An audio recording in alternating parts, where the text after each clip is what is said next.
بسم الله الرحمن الرحیم. نن ورځ به د اورتا په کانجینیتال امراض باندې وغږیږو.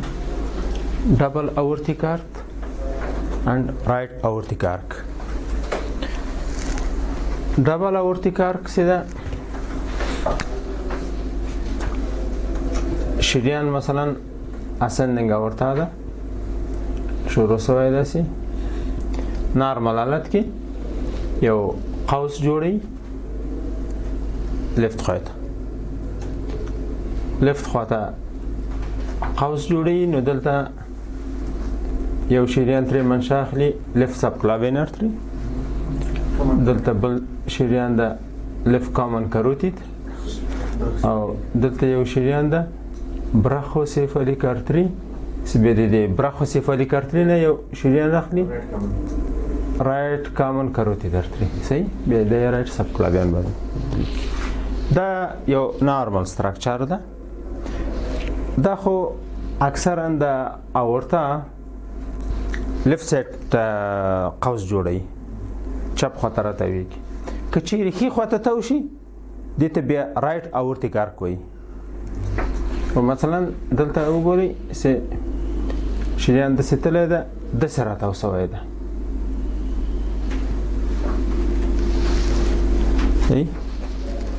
نو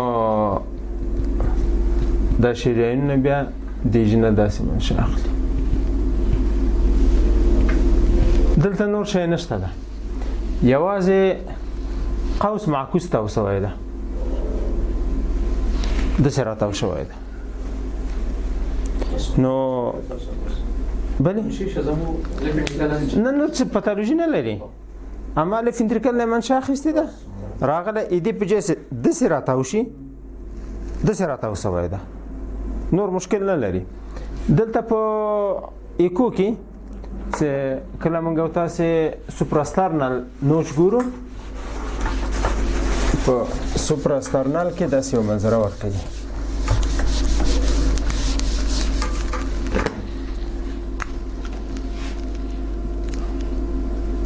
سوپراسترنال کې دلته رائټ پلمونري ارتري ده او دلته قوس ده، دا شریانونه دلته داسې ښکارېږي. تر دغه جې پورې کتلی سو، نور یې نشو کتلی. دلته سوینې فلو جهت دلته داسې ده. صحیح، او په دې خواته کې د اسندنګ اورتا ده فلو دا شکل ښکاري که نه، داسې په سور رنګ ښکاري، داسې په شین رنګ ښکاري. دا یو نارمل ویو ده د سوپراسترنال. که چیرې رایټ اورتیک آرک کې دلته سې پروب ږدي، حادثه بیا معکوسه ده.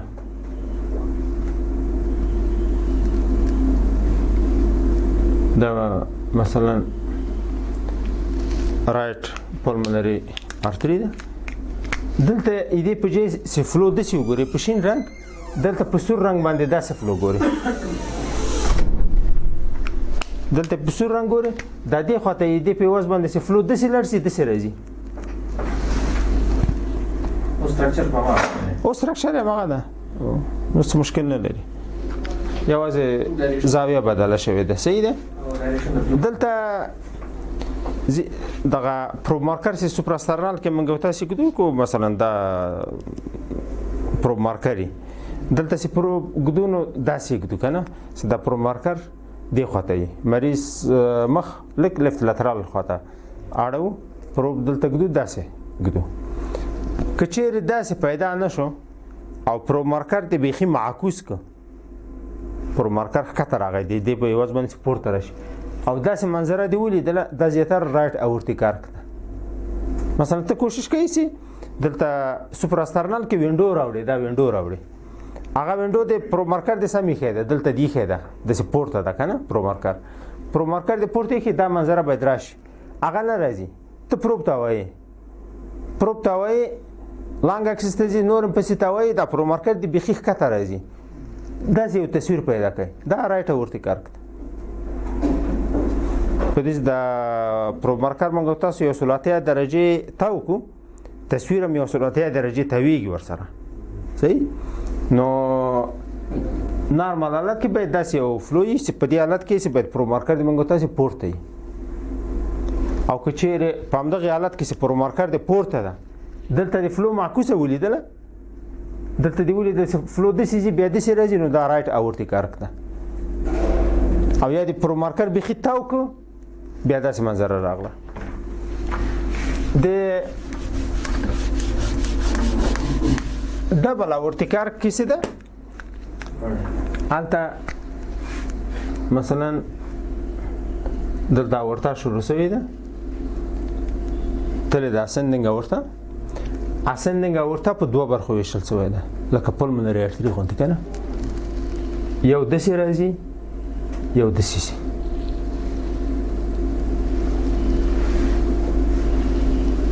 داسې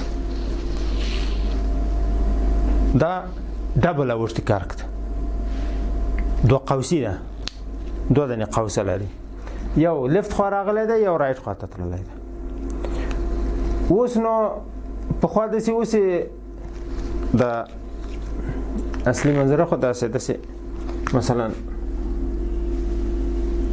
اورته دلته شروع شو بیا داسې راځي که نه نو لیفت سب کلاوین د دې نه منشا اخیستله لیفت کاروتید دلته و او د برخوسیفالیک لپاره بیا دلته غټ ارتري و سیدا ته ښي خواته بیا رایټ کاروتید ارتري او رایټ سب کلاوین بیا د دې نه بیلیدل که نه له دې شریانه بیلیدل اوس دلته تیار قوس لري د ښي خواته هم قوس لري صحیح نو دلته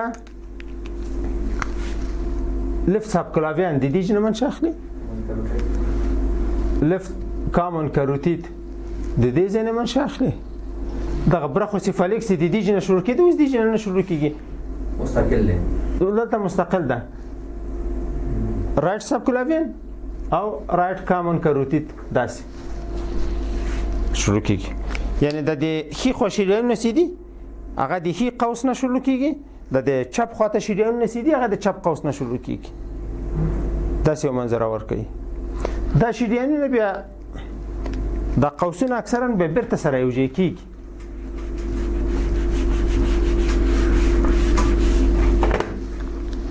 دا خو ډبل ده که نه دا راځي بیرته دلته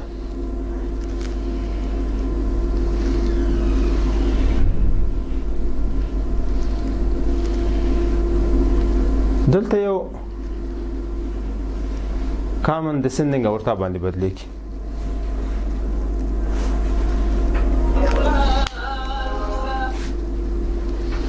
قوس راغی د ښي خواته چپ خواته ښي خواته دواړه بیرته دلته یو ځای سو یو ډسندنګ توریسیک اورټه یې جوړه کړه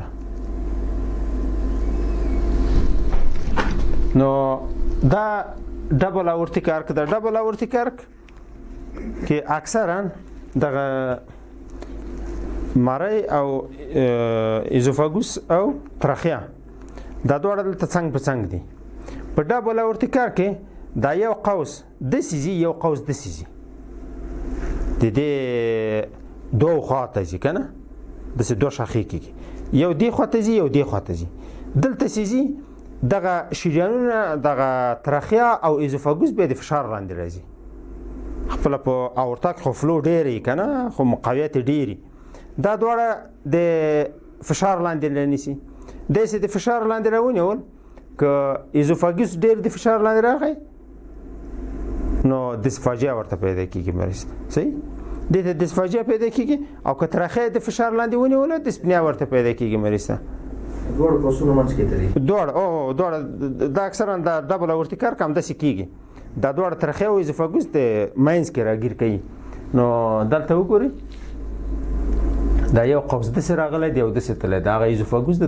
تراخیا ده د دواړه منځ کې رانیولي دي سره دا اوس قطر خو بیا د دواړو یو شی راځي که فرق لري د دې و د دې اکثرا یو شی خو په کانجینیتال انومالي کې هیڅ شی د تصور نه لرې نه دي خو یو ګډوډي ده په هر شکل منځته راتلی شي که نه و دلته خو ښودلی داسې دا شریانو کوچنی د هغه غټ ده که نه خو حتمي نه داسې داسې کېدای شي چې لکه د موږ تصویر غوندې مساوي توګه باندې داسې تقسیم شوي سره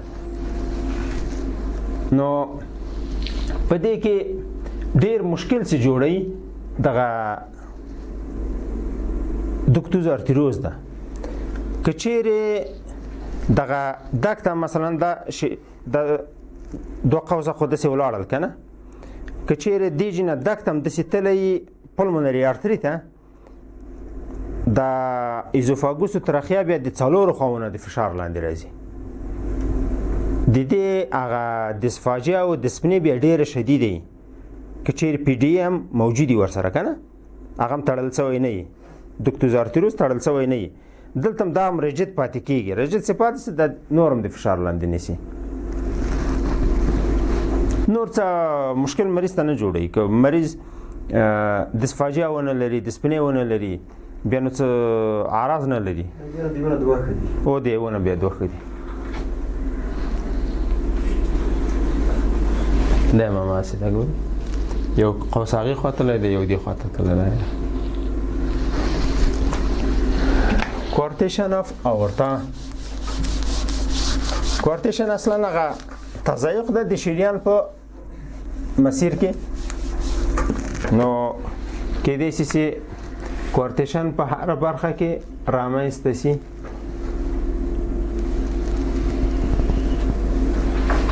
دلته لف سب کلاوین ارتری ده، دلته لف کاروتید او دلته براخوسیفالیک ارتری. کوارتیشن چې ده اکثرا دغه ځای کې رامنځته کېږي. دا لف سب کلاوین ده، د لف سب کلاوین دستال خواته په دې منطقې کې. تضایق کنجینیتال اکثرا هم دلته وي، خو دا حتمي نه ده چې دا به دلته وي. کېدای شي چې په هره برخه کې رامنځته شي کوارتیشن. نو کوارتیشنونه چې دي اکثرا یو ساحوي تضایق ته دلته.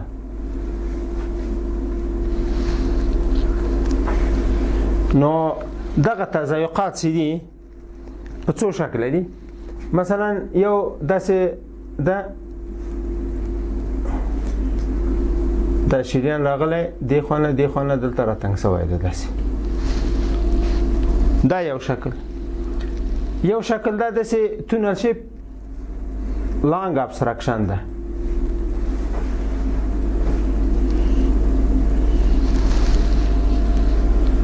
په داسې شکل صحیح.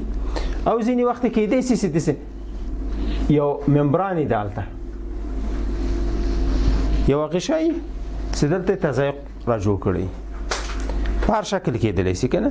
هغه اکوایر شکل کې موږ او تاسو سیستمیک النس کې ویلی شي، هلته اتروسکلروټیک پلاکونه کېدای شي چې د دې خوا نه دې خوا نه دواړو مخامخ سره اتروسکلروټیک پلاکونه غټ غټې، بیا نو دا ساحه تنګه کړي. خو بیله خبره ده. نور کنجینیتال شکل یا داسې تونل شیپ ابستراکشن لوی، یا داسې موضوعي په یو برخه کې یوازې یو ابستراکشن یو زخه غوندې یو ځای راوتلی، دا ځای تنګ کړی.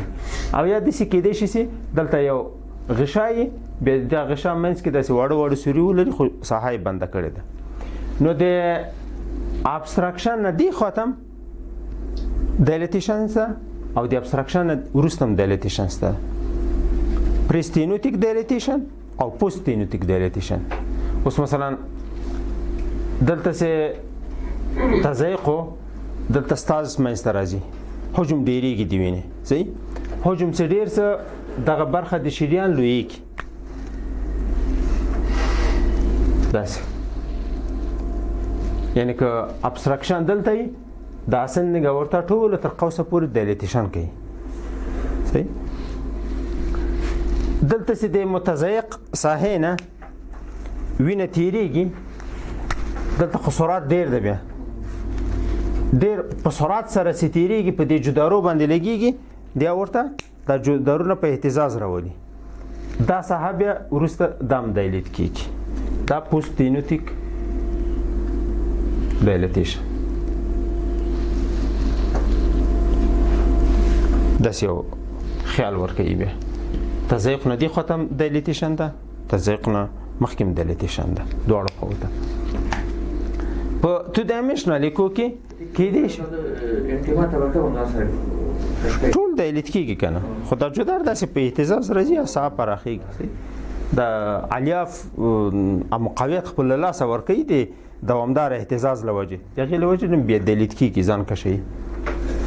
په په 2 ډایمنشنل لیکو کې کېدای شي چې موږ او تاسو دا تضایق وګورو. دلته ګورئ یو سپین باند غوندې ده که نه، خو دا حتمي نه ده چې اوس مثلا موږ او تاسو دا ساحه داسې متضایق وګورو حتما به دا کورتیشن وي. کالر دوپلر چې اچوو دلته به یو توربولنت فلو وګورو، ډېر په شدت سره به د یو ساحې نه وینه تېرېږي. دا هم حتمي جز نه ده. هغه حتمي جز چې داسې تشخیص پرې وضع کېږي هغه دا ده چې دلته کانټینس ویف دوپلر واچئ او دلته تا ته یو جیږه موجه رسمه کړي، ویلوسیټي زیاته وي. دلته څومره چې ویلوسیټي زیاته وي په دې معنا چې دلته کورتیشن ده. که چیرې دلته موږ او تاسو دا ساحه متضایقه وګورو لکه دیجې غوندې، کېدای شي چې دلته به تضایق نه وي. دلته دا ایزوفاګوس ده، ترخیا ده، دلته هوا ډیره ده، هوا ډیره ده، ډیر په مشکله باندې دا ډسندنګ اورتا سړی لیدلی شي که نه. دا مجاور عنصر ځینې وخت دلته د دې په سر راځي، ته فکر کوي چې شریان متضایق ده خو شریان به جوړي، هېڅ مشکل به نه لري. دلته به داسې ګډه وډه فلو ګوري، خو هلته به مریض هایپردینامیک سټیټ کې کېدای شي هماسې توربولنس به ایجاد شوی که نه. نو کانټینس ویف دوپلر هم چې واچوو نو دلته که چیرې موجه داسې جیږه رسمه سوله نو دا کورتیشن اف اورتا ده. اوس نو په هایپردینامیک سټیټ کې دلته سرعت زیاتیږي په دې ساحه کې، په اورتا کې هم زیاتیږي، هلته هم زیاتیږي. درست؟ نو یو مریض هایپردینامیک سټیټ کې دغه خلورای معلومیږي چې په ټولو دسامو کې سرعت زیاتی، چې سرعت دلته زیات نو دلته هم ډېر، دلته خو نه ودرېږي. یا مثلا یو مریض اورټیک سټینوز لري، اورټیک سټینوز لري، دلته په اورتا کې سرعت تر 1.7 متر پر سکند پورې دا نارمل ده. صحیح؟ اورټیک سټینوز ده، دلته سرعت 4 متره پر سکند. نو دلته چې سرعت 4 متره او دلته خو بریک نه نشي که نه، خو دلته هم چې 4 نه وي 3.2 3.5 متره خو به وي که نه. نو د هغې لپاره بیا دا باید فرق شي، دا سرعت ولې ډېر ده دلته که نه. نو له هرې وجې نه چې دلته سرعت ډېر شي دلته نه ودرېږي، دلته به هم سرعت دومره ډېر وي. خو که چیرې دلته سرعت دې ولیده چې مثلا نارمل و، دلته 1.3 مثلا 1.3 متر پر سکند دلته سرعت ده، دلته دې ولیده چې دلته 2.7 ده، نو بیا دلته تضایق ده. صحیح؟ بیا تضایق ده، دلته کورتیشن ده. خو تر ډېره وخته پورې وایي تاسې کوشش وکړئ چې که چیرې دلته په ډسندنګ اورتا کې سرعت د 2.5 متر پر سکند پورې و، تاسې دې ته کورتیشن راپور مه ورکوئ. که چیرې دلته سرعت تر 2.5 پورې و، دا اکثرا وایي هایپردینامیک سټیټ کې داسې ځینې وخت حجم د وینې زیات که نه، مریض هایپردینامیک سټیټ کې دلته سرعت تر 2 متر 2.2 او 2.3 پورې دومره لوړېږي. نو د هغې لپاره کورتیشن راپور مه ورکوئ. داسې احتمالا که چیرې وایي تاسې غلطي وکئ، دا واقعا کورتیشن تضایق دلته وي 2.2 2.3، نو دا غلطي وایي د تشویش وړ د دې لپاره نه ده چې دا جراحي نه غواړي، دا دومره تضایق، دا ډېر کم تضایق ده، دا دومره کم تضایق ده چې دا مریض ته هایپرټنشن هم نه پیدا کوي، دا دومره کم تضایق ده چې د مریض لیفت وینټریکل هایپرټروفي هم نه کوي په دې وخت کې که نه. اصلا وایي نه میډیکل ټریټمنټ ته ضرورت لري او نه سرجیکل ټریټمنټ ته. نو د هغې لپاره د 2.5 مترونه چې سرعت دلته کم و تېر شي ترېنه. کېدای شي چې تاسو به اشتباهات کړي، دا خو د دې لپاره چې کېدای شي ډېرو خلکو به داسې اشتباهات کړی وي. بلې او بالکل. نو دلته چې سرعت د 2.5 مترونه بیا ډېر شو، بیا 2.5 مترونه پورته، بیا د تشویش وړ خبره ده. نو یو بل داسې د کورتیشن اف اورتا تشخیص ډېر په سادهګۍ نه کېښودل کېږي. دلته چې لږ دقت ونه کړي، مثلا دا صوتي بیم تا واچو دلته سرعت ګورې دومره ده، هېڅ ډېر نه ده. دلته دې واچو نشته، دلته دې واچو، دا د تضایق ساحه ډېره تنګه ساحه ده. د صوتي بیم به داسې څنګ په څنګ دیګ د ارجي سرعت بیل بیل اندازه کوي چې تر هغو په هغه متضایق ساحه باندې ور برابر شي صوتي بیم دی که نه. چې کله په متضایق ساحه ور برابر شي بیا به ګورې چې یو دم یو جګه ویلوسیټي به راووتله. نو د همدې لپاره چې دقت پکې ډېر نه کېږي. د ډېرو کاردیولوژیستانو له سترګو نه د کورتیشن تېرېږي. مثلا دغلته ده صوتي بیم د دلته واچو سرعت نشته کم ده که نه، ته وایې ځای مشکل نشته که نه، ځای ترې تېرېږي. که چیرې د صوتي بیم دلته واچوې یعنې 4-5 ځلې دغه آرتري تلاشي کې ویې ګورې چې سرعت پکې ډېر نه وي کوم ساحه کې، نو هلته بیا پوهېږي چې دلته کورتیشن شته ده که نشته ده. که چیرې دا ساحه د شریان د دا ځای دی وکته دا ځای دی وکته د صوتي بیم ته د جهت ورکړه خو دې خوا ده دلته د ښه ولټو کې بیا سرعت ډېر نه څه خو هېڅ مشکل نشته ده. خو په کورتیشن کې ځینې وخت داسې کېږي چې دا شریان داسې راتاو شوی ده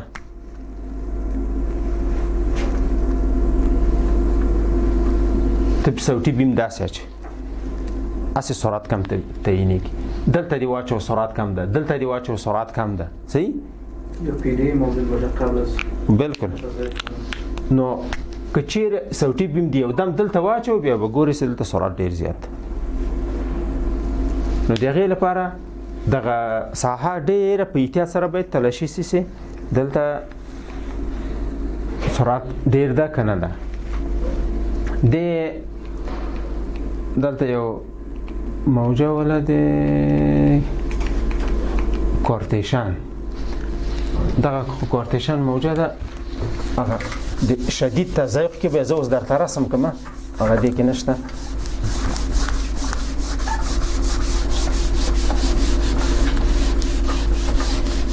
کانتینس ویف دوپلر چې کله ولیږي نو ستینوس ډېري دلته به سرعت ډېري. صحیح؟ په اورتا کې موجه مثلا داسې رسمیږي که نه.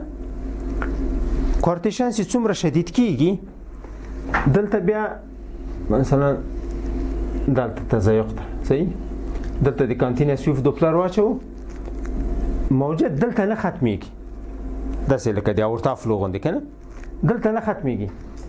دلته دا وینه چې دلته فشار ډېر ده نو دا ساحه متضایقه ده، دیج نه په سرعت سره دا وینه تېرېږي نو دلته چې سرعت یې واخیسته بیا سرعت راکمیږي بیا د ډېر وخت لپاره دا وینه جریان پیدا کوي داسې بیا بل سیستول راځي داسې. آفرین. اول کې سرعت ډېر بیا کم بیا په دې کم کې داسې دوامدار یو سرعت د دې موجې نه تر دې سیستول نه تر دې سیستولو پورې دلته یو فلو پاتې کېږي. څومره چې دغلته د یو سیستول نه تر بل سیستوله پورې دغه ویلوسیټي ډېره پاتې شي نو دا ډېر شدید کورتیشن ده، دا په شدت باندې دلالت کوي. او که چیرې داسې چې یو موجه رسمه شوله ویلوسیټي جګه ده خو دلته بیا فلو نشته ده بیا بله موجه رسمیږي. دلته اکثرا بیا تضایق کمی بندش ډېر لږي نو موجه سي بیله بیله رسم شوله. اکثرا موجه داسې شکل باندې رسمیږي په کورتیشنو کې.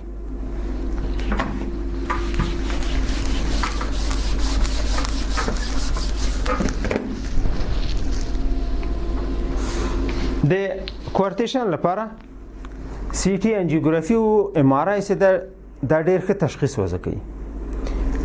نو ځینې وخت چې مشکوک کېږي چې شاید کورتیشن او ایکو کې ښه تثبیت نشه درته که نه نو خامخا دې ته به ام آر آی کېږي، سی ټي انجیوګرافي به کېږي.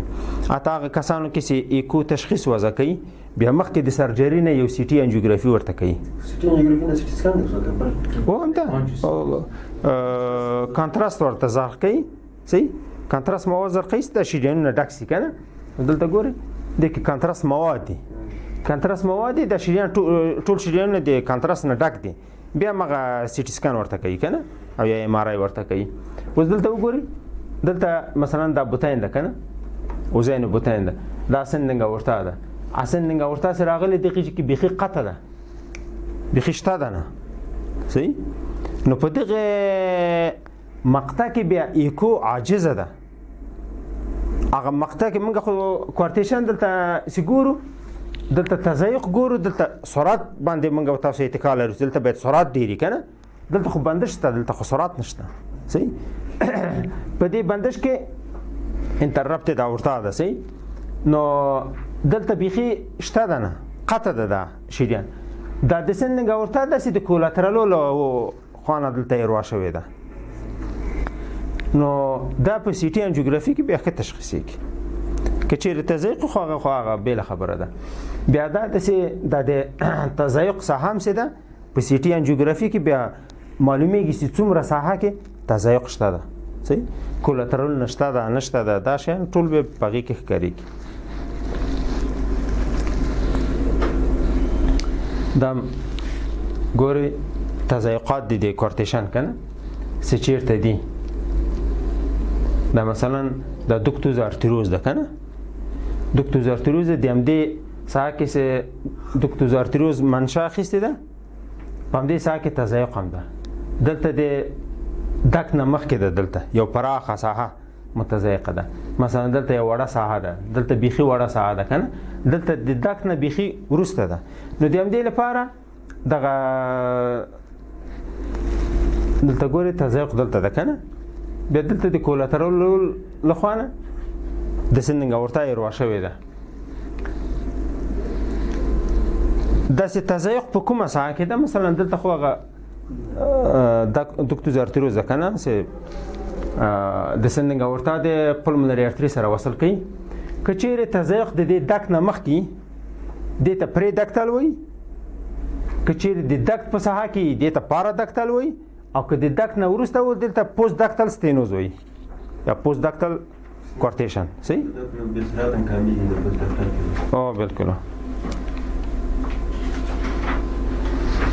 دا تصویرونه دي ویلوسیټي ده دا و د کورتیشن.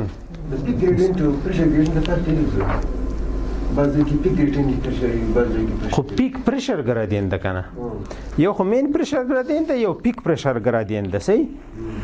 نو یو اعظمي سرعت ده او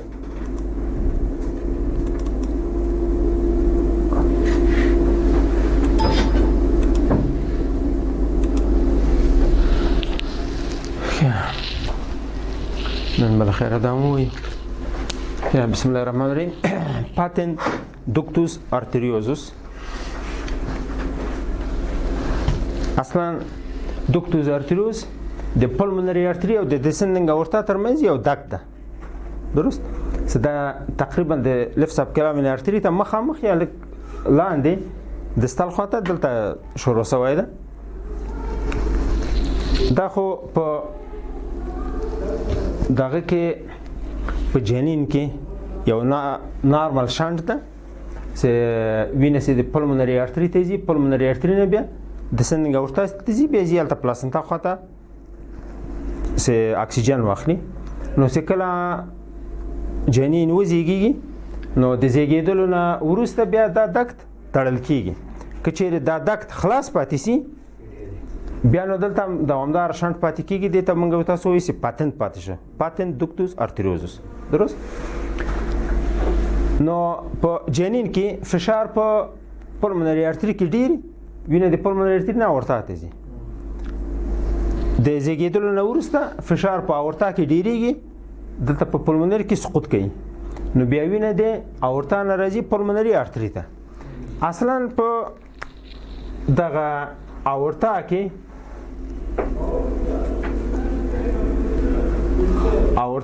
موږ او تاسو دغلته چې مثلا دلته دا دک ده، دلته د اکثرا دغه وینه موږ او تاسو نه وینو چې دلته څنګه داخليږي.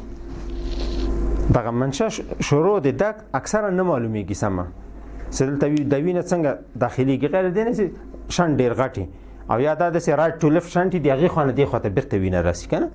اکثرا سمه نه ښکارېږي. د پاتنت دوکتوس ارتریوز تشخیص په پاراسترنال شارټ اکسس اورټیک لیول کې کیږي. دا مثلا اورتا ده، دلته پلمونري ارتري ده، دا لیفت پلمونري ارتري او دا رائټ پلمونري ارتري. نو دلته دغه داکت څه ده اکثرا دغه کې وصل ده د لیفت پلمونري ارتري سره وصل ده. ځینې وخت کېدای شي چې دلته په بایفورکیشن کې وصلي دلته وصلي. رائټ پلمونري ارتري سره کمیونیکیشن ډیر کم ده کنه اکثرا نه وي. نو اکثرا څه ده دلته ده لیفت کې ده. کم وقت کې کېدای شي دلته په بایفورکیشن کې وصل شوی ده داکت. نو بیا دلته په لیفت پلمونري ارتري کې ته دلته ګورې چې دلته ریورزل دلته یو دوامدار جریان ده په یو توربولنت فلو ده دلته دوامدار یو فلو روانه ده پورته. نو دې ته بیا موږ تاسو وایو چې پی ډي اي ده که چیرې په اورټیک لیول شارټ اکسس کې صحیح دا پلمونري ارتري ده دغلته یو فلو ګوري چې د جیټ روان د هغې خواته د دغه تضایق ساحه چې ده د تضایق ساحه هغه مغدک ده هغه دوکتوز ارتریوز ده دغلته د خلاص ښکاري دا ډسندنګ اورټا ده. نو دلته بیا ګوري چې د دې جینه داسې فلو روانه ده داسې خاتمي نه داسې د دې جینه داسې روانه وي. ځینې وخت داسې د دې کونج نه راځي دا فلو کېدای شي د دغه کونج نه داسې را روانه وي. نظر دی ته چې دا دکت کومه خواته وصل ده د پلمونري ارتري سره کېدای شي د کونج نه وي کېدای شي د دې منځ نه وي اکثرا داسې د مرکز نه وي د دې نه وي مرکز نه وي. نو دلته بیا هغه قطر معلومولی شي چې د دې قطر څومره ده د دې دکت اندازه یې سایز یې څومره ده صحیح او دلته معلومولی شي چې ډېره فلو دې خواته راځي که کمه فلو راځي. نو نارمل حالت کې خو داسې د ډیر سرعت څه ده په کالر دوپلر کې هغه ډیر سرعت ثبتېږي کم سرعتونه نه ثبتېږي درست. نو کله چې رائټ وینټریکل سیستول کوي دلته وینه په سرعت سره راځي پلمونري ارتري ته. په دیاستول کې دلته خو وینه شته ده خو په کالر دوپلر کې نه ښکارېږي هغه کم سرعتونه کالر دوپلر نه ثبتوي یا ډیر کم سي دي غیر له دې نه چې تسکیل ورته ډیر راکم کړي غیر دغې نه کم سرعتونه نه ثبتوي. نو دلته په سیستول کې دلته فلو ګوري په دیاستول کې هیڅ نه ګوري دا ځای تور ښکاري همدغسې درست. په پاتن دوکتوز ارتریوز کې نو دلته د اورټا فشار هم په سیستول کې او هم په دیاستول کې د پلمونري ارتري نه ډېر لوړ ده. مثلا دلته فشار په سیستول کې یو شل ده دلته شل ده که نه سل تفاوت ده. مثلا په دیاستول کې دلته فشار اتیا ده په اورټا کې دلته به کېدای شي لاسي نو تفاوت ډیر زیاته. نو د همدې لپاره د اورټا نه دوامدار یو فلو روانه ده پلمونري ارتري ته ډیر په سرعت سره روانه ده. نو دغلته دا شریان په کالر دوپلر چې واچي هېڅ خالي نه پاتې کېږي دا ځای دوامدار دلته یو جریان دا ګورئ دا پی ډي اف فلو ده خو ډیر کوچنی شانټ ده دا هلته پلمونري والف ده دا موجه چې ده د ریګورجیټیشن موجه ده دلته ګورئ دا فلو ده دی پی ډي دلته ګورئ دې نه داسې تللی ده چې کانټینس ویف دوپلر کې علامه یې دا ده چې یو کانټینس ویف ده یو دوامدار موجه ده دلته رسمیږي. دلته اوس مثلا موږ او تاسې یو توربولنت فلو ولیدله هغه شنټونه عکسونه مې اچولي ول خو هغه واړه واړه ول که نه غټ غټ شنټونه بیا دلته یو توربولنت فلو یو دوامداره فلو پاتې کېږي سړی نه غلطېږي چې دا فلو دلته پلمونري ستینوز ده د دې خوا نه را روانه ده که د دې خوا نه روانه ده درست. دا نو کانټینس ویف دوپلر کې بیا ښه معلومیږي. مثلا کانټینس ویف دوپلر دې دلته واچوو که چیرې پی ډي نو پی ډي خو موږ تاسو ویلي چې د سیستول او دیاستول په وخت کې دلته وینه جریان لري. نو په سیستول کې به هم وینه دوامداره جریان لري په دیاستول کې به لږ کمیږي په سیستول کې به بیرته زیاتېږي په سیستول کې کم په دیاستول کې ډېر داسې یو دوامداره فلو به موږ تاسو وګورو داسې سید به قطع کېږي نه. که چیرې دلته پلمونري والف ریګورجیټیشن دلته دې کې موجه د بیزلاین نه پورته رسمیږي موجه پورته رسمیږي خو ریګورجیټیشن بیا داسې په دیاستول کې شته صحیح دیاستول کې فلو شته ده په سیستول کې قطع کیږي بیا په دیاستول کې شروع کیږي په سیستول کې بیرته قطع کیږي درست نو چې داسې مقطع موجه راغله دا زیاتره کیدای شي چې دلته ریګورجیټیشن او د ریګورجیټیشن بیا سرعت کمي کنه دومره ډیر نه وي لکه د پی ډي سي ده پی ډي کې بیا سرعت ډیر زیات ځینې وخت داسې کیږي چې دا کالر دوپلر مثلا موږ تاسو ویلی سي دلته یو توربولنت فلو ګوري کنه دا توربولنت فلو کیدای شي چې د پلمونري والف ستینوز له وجې نه وي دلته دا توربولنس راجوړ څه دا د وینې جهت درنه ورکیږي چې وینه داسې را روانه ده که داسې روانه ده یو بیا دا داسې په پلمونري ستینوز کې دغه پلمونري ارتري لویږي پوستینوتیک دایلیټیشن ده درست دا وینه چې داسې راسي ډېر په سرعت سره ولګېږي دیج نه بیرته معکوس ځي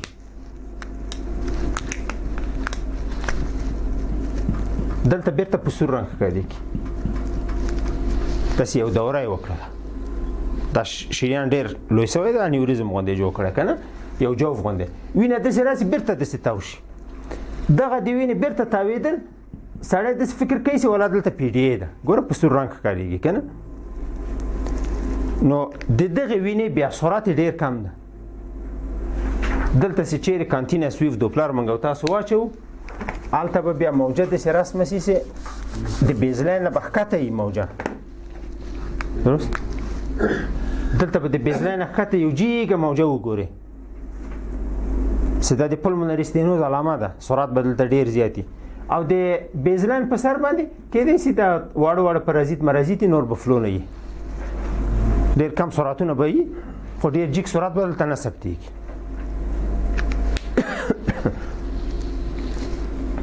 نو په پی ډي کې فلو د اورتا نه چې پلمونري ارتري ته لاړ شي پلمونري ارتري کې فلو زیاتېږي پلمونري ارتري دایلیټ کېږي دیج نه چې وینه راغله له پلمونري وین ته پلمونري وین به دایلیټ شي لیفت اتریوم به دایلیټ شي لیفت ventricle به دایلیټ شي او اسندنګ اورتا تر هغه ورجې پورې شي تر ډسندنګ اورتا پورې شي دوکتوز ارتریوز د هغې نه منشا اخلي دلته ګوره یو ډېر کوچنی شنډ ده دیج نه داسې تللی ده د پی ډي شنډ ده دا هم د اکس ری خیالات دي اوس نو دغه شنټونه چې موږ او تاسو په دغه کې ګورو په پلمونري ارتري کې باید د پی ډي نه لږ څه فرق وشي مثلا په پلمونري ارتري کې غیر دې نه چې د پی ډي فلو ده نورې فلو هم شته ده صحیح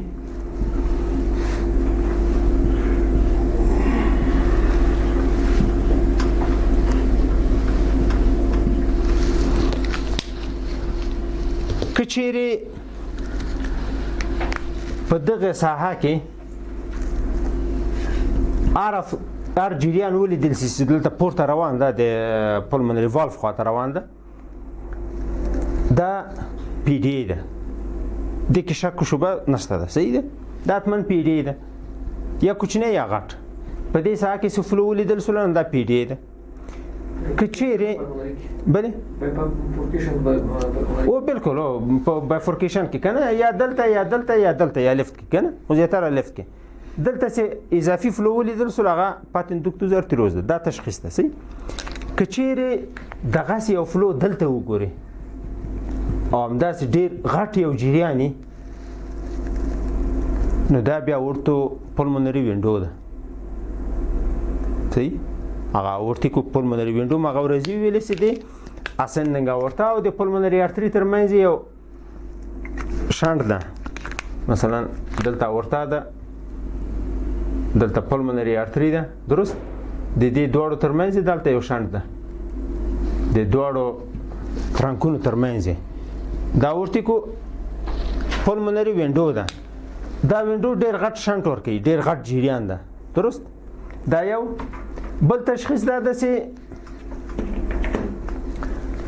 دا یو وینډوز اورته پلمونري کولاترالونه دي کولاترالونه چې دي مثلا د دې اورتا نه پلمونري ارتري ته څو دانې کولاترال را داخل شوي. دا کولاترالونه چې دي بیا دا واړه واړه شنټونه دي. مثلا یو شنټ دلته دی، یو کوچنی دلته، یو دلته، یو دلته، داسې واړه واړه جیټونه دي. 2 3 4 دانې که نه کولاترالونه واړه واړه جیټونه دي. کیدای شي چې دلته په اورتا کې دا فلو ولیدل شي. کورونري ارتریووینس فیستولا، کورونري ارتریووینس فیستولا کې دلته یو شنټ ګوري، یو جریان ګوري په پلمونري ارتری کې، دلته په دې ساحه کې، دې ساحه کې، دلته خو دا جریانات ډېر واړه دي. فیستول ده د کورونري ارتری ترمنځ او د پلمونري ارتری ترمنځ یو فیستولا ده. نو هغه کورونري ارتری چې وینه راځي دلته پلمونري ارتری ته، هغه بیا دلته خو فشار ټیټ ده په پلمونري ارتری کې، ريزيستنس کم ده. نو هغه کورونري ارتری بیا ډېر غټ په اورتیک لیول کې دلته چې موږ تاسو ګورو مثلا رائټ کورونري ارتری فیستولایزیشن لري که نه، کومه خواته بله خواته تللی، بیا دلته د کورونري ارتری چې ګوري ښه غاټ به وي، دلته اوچته به واضح به ښکارېږي. بل تشخیص دلته دا ده چې کوم کورونري ارتری راسي دی پلمونیر نه منشا واخلي. هلته چې پلمونیر نه منشا اخلي اکثرا داسې یو کوچنی جیټي، داسې یو باریکه جیټي یو ځلې به په دې دلته په دې ساحه کې فلو ګوري چې داسې په شین رنګ باندې داسې را روانه ده، داسې باریک حالت. درست فلو راځي پلمونري ارتری ته.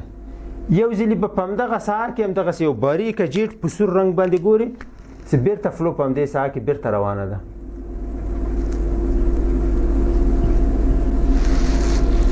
دا په دې معنا ده چې کورونري ارتری راغلی ده د پلمونیر نه منشا اخیستې ده. نو په دې کې بای ډایرکشنل فلو وي. یو ځلې د دیاستول په وخت کې د پلمونري ارتری نه فلو ځي کورونري ارتری ته، بیا چې بوتین سیستول کوي هلته په کورونري ارتری کې فشار جګېږي، د هغې نه فلو بیرته راځي دلته یو بای ډایرکشنل فلو ده. او په دې باندې چې مشکوک سو هغه ساحه چې د دې د اروا لاندې ده که نه، سپلای د دې کورونري ارتری په غاړه ده، نو هغه ته به هایپوکینیزیا وي، هغه چمبر به دایلیټي، نو هغه نور نښې هم باید پکې وګورو. خو دا جیټونه چې دي ډېر کوچني دي. څنګه ده؟ ولې نه؟ راځي؟ نه ځینې وخت ته یو شنټ غواړې چې ویې ګورې خو تا ته نه برابرېږي چې راشي درته، خو ځینې وخت چې ته ډارېږې چې درته را نه شي بیا درته راځي. نو دا ډېر دی، دا معمول دی، دومره ډېر نه نو، خو داسې وبوله چې یو 4-5 کاله ته کار کوي، نو په 5 کالو 6 کالو کې کیدای شي یو کیس درته را برابر شي. دا به ډېر مس کېږي د همدې لپاره چې سړي ورته پام نه وي که نه، سړي ورته پام نه وي چې ښه دقیقه مطالعه د مریض تاریخچه نه سړی خبر نه وي که نه، چې زر معاینات کوي نو دا تېرېږي. دا شنټ ډېر کوچني دي، دا کورونري ارتری چې دي چې نه منشا اخلي دا ډېر واړه دي چې ښه ورته دقت ونه کړي، دا فلو چې د دې خوا نه راځي یا دې خوا نه ریګرځي هغه ورکېږي په منځ کې، د هغې لپاره مس کېږي.